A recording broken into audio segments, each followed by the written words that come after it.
Kao što možete zamisliti, moji zdravstveni računi su jako veliki, ali srećom preživljavam nekako prodavajući čokoladice. Baš fini momci. Moje srce je srećno što sam prevario par naivčina prve klase kao što su ova dvojica. Nemoj da me shvatiš pogrešno, Patrić. Divno što smo pomogli tom tipu, ali više nema nikog u gradu kome možemo prodati čokoladice. Treba priznati, Patriče, mi smo gubitnici. Mogu da živim s tim.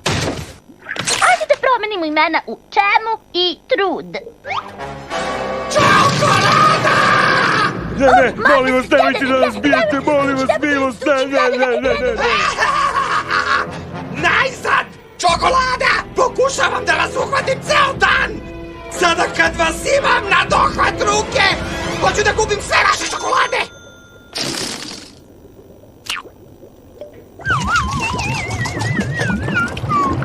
Hvala vam na podršci. Jel već živimo osmenim životom, Sunđer Bobe?